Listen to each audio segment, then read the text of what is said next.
Well, not once, but twice, Emile Cilliers thought he'd given his wife a kind of DIY death sentence. Today, that judge gave him a life sentence for firstly trying to cause an explosion at the family home in Wiltshire and secondly for sabotaging that parachute. And his wife, Vicky, was in court today as the judge told him, "You made the decision to murder her and became single-minded in your attempts to carry out the plan." The problem was for police, there was no direct evidence. This was, they said, a tough case to crack. We've been all over the country, to be honest, and abroad to track people down and speak to those that we thought relevant to the case together. Absolutely every bit. We've broken his life down. From the time he came from South Africa to England at age 20, we've had to know what he's done and where he's been since then to build a character of the man, which a judge can sum up today as being why he's like he is, why he's cold, why he's callous, and totally capable of trying to kill his wife. Well, this is surely one of the strangest cases that Winchester Crown Court has ever heard. Even the barrister who prosecuted Cilliers said it reads more like something from the imaginings of a crime writer. I think this case is unique out of all those I've prosecuted. If you wrote this as a novel, you would simply say it's too improbable to happen. But in fact, this is a good example of where truth was stranger than fiction. Well, Emile Cilliers had a very strong public face, an army sergeant well turned out in his three-piece suit, a doting father, but behind closed doors he was a very different man. He was the most dangerous man that the lead detective says he's ever locked up.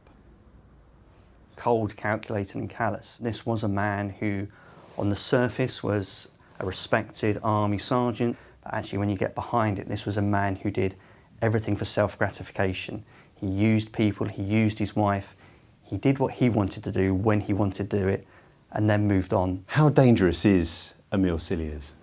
For me, he's at the very top end, because he's someone who is very dangerous. Think about, he went into a toilet, he tampered with a parachute, put it into his locker, and let his wife go to the jump centre the next day, knowing that she'll jump out of a plane, potentially at 13,000 feet, although on that day it was only 4 because of the cloud cover, and that she would pull that ripcord and it wouldn't work, and just carry on as normal with no conscience. I think that's the dangerousness to him. You think of violence and you think of people being thugs and fights and knives, and yes, they're dangerous.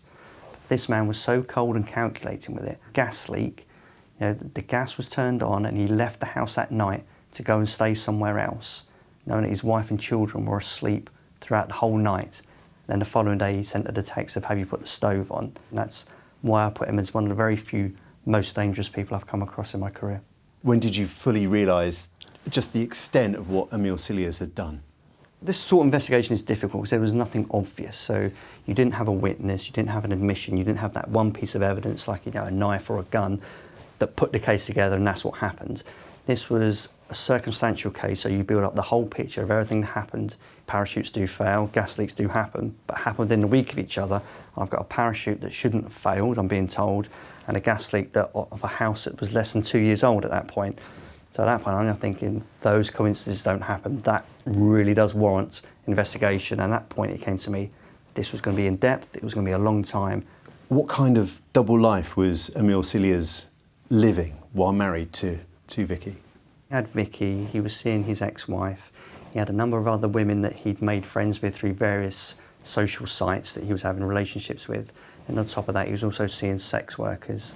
And what we found was there was texts and WhatsApps to these people, you know, almost on a weekly basis. So it was a complete double life he was leading, and all of this was hidden from Vicky, and he's living this as well as trying to present a family man image with a respectable job. So yeah, a total double life. At the end of it, you've still got Vicky Cilliers, and she's a victim in this, and she's still got 2 young children to bring up. She has to somehow come to terms with the fact her husband's tried to kill her, and I don't underestimate how difficult that can be for her.